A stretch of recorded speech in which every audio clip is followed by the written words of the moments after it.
Hello అండి, అందరికీ నమస్కారం. ఇవాళ కూడా ఒక మంచి కథతో మీ ముందుకు వచ్చేసాను. కథ పేరు అక్కడ అమ్మ ఉంది కానీ లేకపోతే శైలజ కాళ్ళు పట్టుకునేవాడేమో. కథను రచించిన వారు మజ్జి భారతి గారు. ఆలస్యం చేయకుండా కథలోకి వెళ్ళిపోదామా మరి. ఆమె మాటలకు నిశ్చేష్టుడైపోయాడు గోపీకృష్ణ. ఊహించని పరిణామం అది. ఇంటికి వచ్చాడే గాని గోపీకృష్ణ మనసు అల్లకల్లోలంగా ఉంది. మీ పరువు కాపాడటానికి నేను అబద్ధం చెప్పలేదు. మీ మీద మీ అమ్మగారుకున్న నమ్మకం ఒమ్ము చేయడం ఇష్టం లేక నిజం చెప్పలేదు. శైలజ వెనకే అడుగులు వేస్తున్న గోపీకృష్ణకు ఆమెను చూస్తుంటే మనసులో చిన్న అనుమానం కలిగింది. అవును, శైలజ గాని తనకు పడిపోయిందా? అందుకే అమ్మతో నిజం చెప్పలేదా అని. ఈ ఆలోచన రాగానే గోపీకృష్ణ ఛాతీ మరింత విశాలమైంది. భుజాలు మరో 2 ఇంచులు వెడల్పయ్యాయి.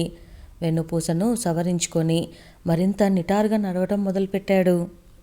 శైలజ తనకు పడిపోయిందన్న ఊహ రాగానే మరింత హుషారుగా ఈల వేస్తూ నడుస్తున్నాడు. గంట కిందట శైలజ ఎక్కడ నిజం చెప్పేస్తుందోనని ఎంత భయపడిపోయాడు తను. ఏమి చెప్పలేదంటే తనంటే చాలా ఇష్టమై ఉండి ఉంటుంది. గంట కిందట తన ఇంట్లో జరిగిన విషయం గుర్తొచ్చింది గోపీకృష్ణకి. ఏదో పేరంటానికి వెళ్ళిన అమ్మ తిరిగి రావడం తెలుస్తూనే ఉంది. తలుపులు తెరిచిన శబ్దం అవుతుంటే పక్క మీద నుండి లేవబోయేంతలో లోపలకు రా అమ్మ, ఇలా వచ్చి కూర్చో, అమ్మ మాటలు వినిపించాయి. పేరంటం నుండి వస్తూ అమ్మ ఎవరినో వెంట పెట్టుకొని తీసుకొచ్చిందని తెలుస్తూనే ఉంది. బయటకు వెళ్ళాలా వద్దా అని ఆలోచించుకునే అంతలో మా అబ్బాయి అని చెప్పుకోవడం కాదు కానీ చదువు తప్ప వేరే విషయం ఏదీ పట్టదు మా వాడికి.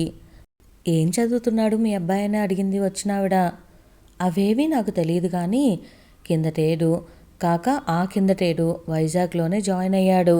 అంటే ఇప్పటికీ 2 ఏళ్ళయింది. ఎప్పుడూ క్లాస్ ఫస్ట్ వాడేనంటమ్మా. అందరూ కుళ్ళుకుంటున్నారటమ్మా వీడిని చూసి. మాస్టర్ కూడా ఎప్పుడు వాడినే పొగుడుతూ ఉంటారట. మాస్టర్ల టిస్టే నాకు కొట్టేట్టు ఉందమ్మా అని అప్పుడప్పుడు సరదాగా పరాచికలాడుతూ ఉంటాడు. ఏమిటో వాళ్ళ నాన్నగారు ఉండి ఉంటే వాడిని చూసుకొని ఎంత ముచ్చటపడిపోయేవారో. మాకు అదృష్టమే లేదు. వాళ్ళ నాన్నగారు పోయినప్పటి నుంచి వాడిని చూసుకునే బ్రతుకుతున్నాను. వాడు నా ఆశల్ని నిలబెట్టి బాగా చదువుకుంటున్నాడు. మరొక 3 ఏళ్ళు వాడి చదువు పూర్తయిపోయి డాక్టర్గా ఉద్యోగంలో చేరిపోతే నాకు అంతకన్నా కావాల్సిందేముంది. అసలు వాడికి ఆ డాక్టర్లో సీటు వచ్చినప్పటి నుంచి ఊరంతా పోయిటేశారమ్మా. పోనీలే, నీ కష్టాలన్నీ తీరిపోయాయని అందరూ అన్నారు. అందుకే ఎంత కష్టమైనా ఎంత డబ్బైనా వాడిని చదివించుకుంటున్నాను. అమ్మ మాటలు వినిపిస్తున్నాయి. ఎవరు ఇంటికి వచ్చినా వాళ్లకు నా గురించి పొగుడుతూ చెప్పటం అమ్మకు చాలా ఇష్టం. మరి నేను ఇచ్చిన బిల్డప్ అలాంటిది. మరి నన్ను బాగా పొగిడించుకున్నాక అప్పుడు అమ్మ, బాబు ఇలా రా నాన్న ఒకసారి అని అమ్మ చేతే పిలిపించుకొని అప్పుడు ముందు గదిలోకి గ్రాండ్ ఎంట్రీ ఇవ్వడం అంటే నాకు మహా సరదా. ఆ వచ్చిన వాళ్ళు, అబ్బా డాక్టర్ చదువుతున్నావా బాబు, ఎంతో తెలివైన వాళ్ళు కానీ వైజాగ్లో సీటు రాదట. మీ అమ్మ అదృష్టవంతురాలు. కొంచెం మా పిల్లవాడికి ఎలా చదవాలో చెప్పు బాబు, వాడిని డాక్టర్ని చేద్దామనుకుంటున్నాము అని మనతో బ్రతిమలాడుతూ ఉంటే ఆ ఎంజాయ్మెంటే వేరు. ఒక్కోసారి ఆ వచ్చిన వాళ్ళల్లో అమ్మాయిలు కూడా ఉంటుంటారు. వాళ్ళు మన వంక హీరో వర్షిప్తో అడ్మైరింగ్గా చూస్తుంటే ఆ థ్రిల్లే వేరు. నేను ఈ థ్రిల్లులు మిస్ అవ్వడానికి ఇష్టపడను. అందుకే అమ్మ పిలిచిన వెంటనే ముందు గదిలోకి వెళ్లకుండా నిద్రపోయినట్లు నటిస్తాను. అప్పుడు మా అమ్మ, పాపం రాత్రంతా చదువుకుంటూనే ఉన్నాడు బిడ్డ, రాత్రి అసలు పడుకున్నాడో లేదో, ఇప్పుడే నిద్ర కొరిగాడు అంటూ నా గురించి వచ్చిన వాళ్ళకి మరింత పొగుడుతూ చెప్తుంది. ఆఖరికి నెమ్మదిగా నన్ను నిద్ర లేపడానికి ప్రయత్నిస్తుంది. నేనేమో కళ్ళు నులుముకుంటూ అప్పుడే లేచినట్లు ఏంటమ్మా అని అమాయకంగా అడుగుతాను. అప్పుడు ఆ వచ్చిన వాళ్ళ గురించి చుట్టరికమేదో చెప్పి నిన్ను ఒకసారి చూస్తానంటే వాళ్ళని తీసుకొచ్చానురా గోపి, ఒక్కసారి కనిపించి వెళ్ళిపో అని బ్రతిమలాడినట్లుగా అడుగుతుంది. అప్పుడు తాను అమాయకంగా ఎంతో విధేయుడిలాగా అలాగేనమ్మా అంటూ ఆ ముందు గదిలోకి వెళ్ళి వారి ముందు దర్జాగా కూర్చుంటాను. ఇంకాసేపు అమ్మ చేత పొగిడించుకుందామనుకొని దుప్పటి మొహం మీదకి లాక్కొని పడుకుంటున్నాను అమ్మ మాటలు వింటూ. వాడి కాలేజీలోనే చదువుతున్నా అన్నావు కదమ్మా, నువ్వు ఏ సంవత్సరం జాయిన్ అయ్యావు అని అడిగింది అమ్మ. మా కాలేజ్ అమ్మాయా, కొంప మునిగిపోయింది. నేను లాస్ట్ ఇయరే జాయిన్ అయ్యానండి అంది ఆ అమ్మాయి. అయితే మా వాడి తర్వాతే జాయిన్ అయ్యావు, వాడి తర్వాత క్లాస్ అన్నమాట నీది. మా వాడి పేరు గోపి, నీకు తెలిసే ఉంటుందమ్మా అంది అమ్మ. మా సీనియర్ల పేర్లు మాకంతగా తెలియవండి, మా క్లాస్ వాళ్ళైతే తెలుసు నాకు అంది ఆ అమ్మాయి. పోనీలే, ఇప్పుడు తెలుసుకుందు గాని నిన్ను ఇంటికి కూడా పిలవకపోతే అదేమిటమ్మా, మన ఊరు చుట్టం చూపుగా వచ్చిన మా కాలేజ్ అమ్మాయిని మన ఇంటికి కూడా పిలవ్వా అని నన్ను దెబ్బలాడతాడమ్మా. వాడికి మర్యాదలు అవి చాలా ఎక్కువ. అంత చదువు ఉందని కొంచెం కూడా అహంకారం ఉండదు. ఆడపిల్లలంటే ఎంత మర్యాదిస్తాడో చెప్పలేము. ఆడపిల్లలను కన్నెత్తి కూడా చూడ్డమ్మ మావాడు. నీతో చెప్పకూడదు కానీ నువ్వు మా పిల్లలాగే అనిపించి చెప్పేస్తున్నా, ఏమనుకోకు. బాగా చదువుకుంటాడని మా వాడంటే అమ్మాయిలంతా పడి చేస్తారట. నీ కోడల్ని ఎంపిక చేయాలంటే మా చెడ్డ చిరాకు వచ్చేస్తుందమ్మా. ఎవరిని ఎంచుకుంటే ఎవరికి బాధేస్తుందో అని, ఎవరికి కోపం వస్తుందో తెలీదు అంటాడు సరదాగా. వాడిని చూశాక నువ్వు కూడా అదే అంటావు, మీ అబ్బాయి చాలా మంచివాడు అని. ఇలా చెప్తుంది అమ్మ అమ్మాయితో. అమ్మో, అమ్మ మాటలకు అడ్డుకట్ట వేయకపోతే లాభం లేదు. ఇంకా ఎన్ని చెప్తుందో నా గురించి. నేనంటే తెలియని వారి దగ్గర నా గురించి ఎన్నైనా చెప్పుకోవచ్చు. మా కాలేజీ అమ్మాయి అంటే, అది లాస్ట్ ఇయరే జాయిన్ అయిందంటే అమ్మో మన పరువు బజార్న పడిపోతుంది. అలాగని ముందు గదిలోకి వెళ్ళి ఆ అమ్మాయి ఎవరో ఏమిటో ఆమెకు ముఖమో చూపించలేను. ఇక్కడి నుండి పారిపోదామనుకుంటే ముందు గదిలోకి తప్పించి వేరే దారే లేదు. భగవంతుడా, ఏది దారి అని అనుకుంటుండగానే, నాన్నా గోపి, లేచే ఉన్నావా? ఒకసారి ఇలా ముందు గదిలోకి రా, మీ కాలేజీ అమ్మాయి వచ్చింది, బయటికి వచ్చి పలకరించు అంటూ అమ్మొచ్చింది. ఇక వేరే దారి లేదు. గుండెలు పీచు పీచుమంటుంటే ముందు గదిలోకి వచ్చాను. ఎదురుగా తన క్లాస్మేట్ శైలజ. ముఖం ఎక్కడ పెట్టుకోవాలో అర్థం కాలేదు. అమ్మ పొట్టిల గురించి మేనమామ దగ్గర గొప్పలు చెప్పుకునేది అన్నట్లయింది నా పరిస్థితి. బిక్క చచ్చిపోయి హలో అని వినిపించినట్లుగా తలదించుకొని అన్నాను. అదంతా మర్యాద కొద్దీ అంటున్నానని అనుకుంది అమ్మ. శైలజ ఎక్కడ అమ్మకు నిజం చెప్పేస్తుందో అని తనకు ఒళ్ళంతా చెమటలు పడుతున్నాయి. తన గుండె శబ్దం తనకే వినిపిస్తుంది. అరచేతులు అరికాళ్ళు చల్లబడిపోయాయి. అక్కడ అమ్మ ఉంది కానీ, లేకపోతే శైలజ కాళ్ళు పట్టుకునేవాడేమో తను నిజం చెప్పొద్దు అని. మరోపక్క ఇదేది గ్రహించే స్థితిలో అమ్మ లేదు. తన దూరంలో తాను ఉంది. అమ్మా, మా అబ్బాయి తెలుసు కదా, కాలేజీలో చూసే ఉంటావు, బాగా చదువుకుంటాడు కదా, చాలా మంచివాడు కదా, అందరూ మెచ్చుకుంటుంటారు కదా అమాయకంగా అడుగుతుంది అమ్మ. అవునండి, మీరన్నది నిజమే. తన వంక ఒక చూపు చూసి అంది శైలజ. ఆమె అలా అంటుందని అస్సలు ఎక్స్పెక్ట్ చేయలేదు. ఆమె మాటలతో 1000 ఏనుగుల బలం వచ్చినట్లయింది తనకి. జరిగిందంతా గుర్తుకొచ్చింది గోపీకృష్ణకు. తన పక్కనే నడుస్తున్న శైలజ వైపు చూశాడు. ఆమె తల తిప్పకుండా ముందుకే చూస్తూ నడుస్తుంది. తన గురించి నిజం చెప్పలేదంటే ఆమె తనకు నిజంగా పడిపోయే ఉంటుందా? ఏదో చదువు ఎక్కలేదనే కానీ తనకేం తక్కువ, తెల్లగా పొడువుగా ఉంటాను, ఇంకేం కావాలి అమ్మాయిలు ప్రేమించడానికి?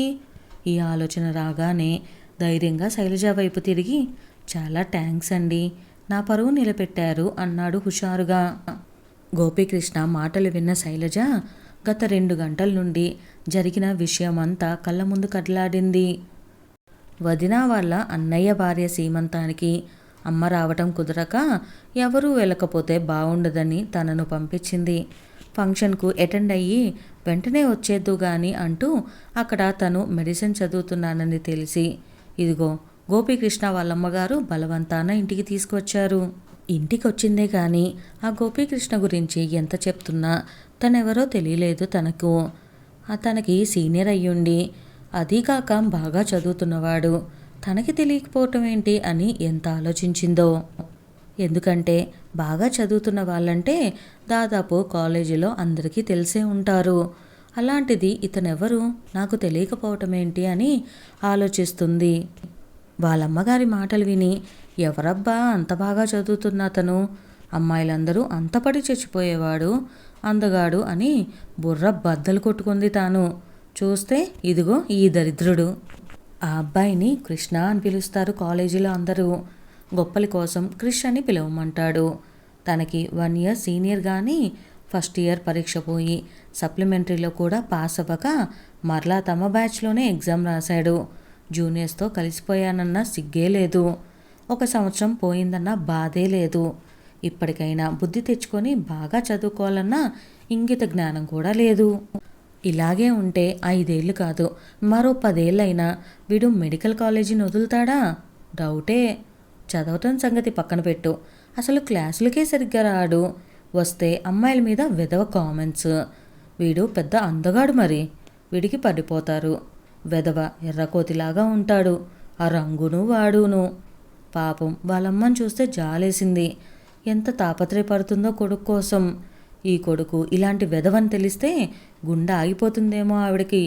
చెప్పొద్దు, నోటి వరకు వచ్చింది నిజం చెప్పేద్దామని. కానీ ఆవిడని చూస్తే నిజం చెప్పబుద్ధి కాలేదు. ఆ పాపం తనెందుకు మూట కట్టుకోవటం? వాడి పాపం పండినప్పుడే ఆవిడకు నిజం తెలుస్తుంది. అందుకే తాను నిజం చెప్పలేదు. తనకు సమాధానం చెప్పకుండా ఆలోచనలో మునిగిపోయిన శైలజను చూసి సిగ్గుతో తనకు సమాధానం చెప్పలేదని అనుకున్నాడు గోపీకృష్ణ. థ్యాంక్స్ అండి, నా పరువు కాపాడారు మా అమ్మ దగ్గర. శైలజకు దగ్గరగా జరుగుతూ అన్నాడు మరొక్కసారి. ఆ మాటకు చివ్వున తలెత్తి చూసింది శైలజ. మీ పరువు కాపాడటానికి నేను అబద్ధం చెప్పలేదు. మీ మీద మీ అమ్మగారుకున్న నమ్మకం ఒమ్ము చేయటం ఇష్టం లేక నిజం చెప్పలేదు. మీ అమ్మగారు మీ మీద పెట్టుకున్న నమ్మకాన్ని ఒక్క అబద్ధం చెప్పి నేను నిలబెట్టాను. ఒక కొడుగ్గా ఆమె నమ్మకాన్ని నిలబెట్టడానికి మీరేం చేస్తారో ఆలోచించుకోండి. ఇంకొక విషయం, ఈరోజు సాగ్గా చూపి నాతో మాట్లాడటానికి ఎప్పుడూ ప్రయత్నించకండి. అబద్ధాలు చెప్పేవాళ్ళంటే నాకు పరమాసహ్యం. ఈ మాటలని వడివడిగా ముందుకు వెళ్ళిపోయింది శైలజ. ఆమె మాటలకు నిశ్చేష్టుడైపోయాడు గోపీకృష్ణ. ఊహించని పరిణామం అది. ఇంటికి వచ్చాడే గాని గోపీకృష్ణ మనసు అల్లకల్లోలంగా ఉంది. మీ పరువు కాపాడటానికి నేను అబద్ధం చెప్పలేదు. మీ మీద మీ అమ్మగారుకున్న నమ్మకం ఒమ్ము చేయడం ఇష్టం లేక నిజం చెప్పలేదు. ఒక అబద్ధం చెప్పి మీ అమ్మగారికి మీ మీదున్న నమ్మకాన్ని నిలబెట్టాను. నన్ను చూసినప్పుడల్లా ఈ విషయం గుర్తుపెట్టుకోండి అన్న శైలజ మాటలే మాటిమాటికి వినిపిస్తున్నాయి. భోంచేస్తున్నా, పడుకుంటున్నా, ఏమి చేస్తున్నా అవే మాటలు చెవులో గింగిర్లు తిరుగుతున్నాయి. మీ గురించి కాదు, మీ అమ్మగారి గురించి. తనకు సంబంధం లేని వ్యక్తిని తొలిసారి, అదే చివరిసారి కూడా కావచ్చు, కలిసిన వ్యక్తి గురించే శైలజ ఇంత ఆలోచించినప్పుడు అమ్మ రక్తమాంసాలతో తయారైన తాను ఏ రోజు అమ్మ గురించి ఆలోచించలేదు ఎందుకని? ఈరోజు అమ్మకు తనేమిటన్నా నిజం తెలిసిపోతుందేమో అని ఎంత భయపడ్డాడు. ఈరోజు లాంటి పరిస్థితి ఎప్పుడైనా రావచ్చు కదా. అందరూ శైలజ లాంటి వాళ్ళే ఉండాలనేముంది? తన లాంటి వాళ్ళు కూడా ఉంటారు కదా. నిజం ఎప్పటికీ దాగే ఉంటుందని ఎలా అనుకున్నాడు తాను? ఏ రోజైనా అమ్మకు నిజం తెలిస్తే ఆ రోజు పరిస్థితి ఏమిటి? ఈ ఆలోచన తనకెందుకు ఎప్పుడూ రాలేదు? ఆలోచనలతో బుర్ర గిర్రున తిరిగిపోతుంది గోపీకృష్ణకి. ఇలా ఆలోచిస్తుండగానే వాళ్ళమ్మ వచ్చింది. పడుకో నాయనా, రాత్రి మరీ ఎక్కువసేపు చదవద్దు. నిద్ర పట్టక దొల్లుతున్న గోపీకృష్ణను చూసి అంది వాళ్ళమ్మ. ఎప్పుడూ అయితే అటువంటి మాటలు విని ముసిముసి నవ్వులు నవ్వుకునేవాడు, అమ్మని ఎలా బోల్తా కొట్టిస్తున్నానో అనుకుంటూ. ఇప్పుడు ఆ మాట గుండెల్లో చాకుల్లాగా గుచ్చుకొని బాధ పెడుతుంది. అమ్మ నమ్మకాన్ని తూట్లు పొడుస్తున్నానంటూ. చిన్ననాటి తన ఫ్రెండ్ రాజా మాటలు పదే పదే గుర్తొస్తున్నాయి. చిన్నప్పటి నుండి నిన్ను మీ అమ్మ ఎంతో కష్టపడి పెంచిందో నాకు తెలుసు. నీ అంతట నీకు మెడిసిన్ ఎంట్రన్స్లో సీటు రాదని తెలుసు. అందుకే తప్పైనా ఎంట్రన్స్ ఎగ్జామ్లో నీకు హెల్ప్ చేశాను. సీట్ వచ్చాక కష్టపడి చదివితే మీ కష్టాలు గట్టెక్కుతాయని అనుకున్నాను. కానీ నువ్విలా చదవకుండా ఆడపిల్లలకు సైట్ కొడుతూ మీ అమ్మకు అబద్ధాలు చెప్తూ తిరుగుతున్నావని తెలిస్తే ఆ రోజు ఎగ్జామ్లో హెల్ప్ చేసేవాడినే కాదు. నువ్వు ఒకప్పుడు నా ఫ్రెండ్ అని చెప్పుకోవటానికి సిగ్గుపడుతున్నాను. నువ్వు ఇలా ఉంటే డాక్టర్వి కాదు కదా, నర్స్ అవ్వటానికి కూడా పనికిరావు. ఆలోచించుకో. వాడిప్పుడు 3rd ఇయర్ వచ్చాడు, తనేమో ఇంకా 2nd ఇయర్లోనే ఉన్నాడు. ఇప్పటికైనా చదువు మీద శ్రద్ధ పెట్టకపోతే అదే సంవత్సరంలో ఎన్నాళ్ళుంటాడో తనకే తెలియదు. తన తల్లి కష్టపడుతుందని వాడికి సానుభూతుంది, మరి తనకెందుకు ఉండటం లేదు? అనర్హుడిని అందలం ఎక్కిస్తే ఇలాగే ఉంటుంది కాబోలు. మెడిసిన్లో సీటు తెచ్చుకోవటం తన ప్రతిభ కాకపోయినా తనకు సీటు రాగానే కళ్ళు నెత్తికెక్కాయి. వచ్చిన అవకాశాన్ని నిలుపుకోలేకపోతున్నాడు తాను. తనకు నచ్చచెప్పటానికి ప్రయత్నం చేసి విసిగిపోయి తనతో మాట్లాడటం కూడా మానుకున్నాడు రాజా. ఒక పక్క రాజా మాటలు, ఇంకొక పక్క శైలజ మాటలు. శైలజ తన వంక చూసిన చూపు, ఆ చూపు తనకు చాకుల్లా గుచ్చుకుంటుంది. గోపి మనసులో అంతర్మదనం మొదలైంది. నేను మారాలి, కష్టపడి చదివి ఇక నుంచి ప్రతి ఎగ్జామ్లో పాస్ అవ్వాలి.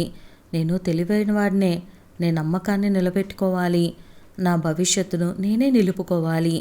అమ్మ నమ్మకాన్ని ఒమ్ము కానియను. బాగా చదువుకుంటాను, అమ్మకు మంచి పేరు తీసుకొస్తాను. మనసులోనే గట్టిగా నిశ్చయించుకున్నాడు గోపీకృష్ణ. ఆ ఆలోచన రావడంతోనే మనసు తేలికగా అనిపించింది గోపీకృష్ణకు. ఇదండి ఇవాళ మన కథ. ఈ కథ కనుక మీకు నచ్చితే వెంటనే వీడియోకి ఒక లైక్ చేయండి. అలానే మరిన్ని కథలు మన ఛానల్లో ఉన్నాయి, ఒక్కసారి చూసేయండి. మీకు తప్పకుండా నచ్చుతాయి అనుకుంటాను. అలానే కొత్త వాళ్ళు ఎవరైనా మన ఛానల్ని సబ్స్క్రైబ్ చేసుకోలేదా ఇంకా, వెంటనే సబ్స్క్రైబ్ చేసుకొని బెల్ ఐకాన్ని క్లిక్ చేసేయండి. Thank you.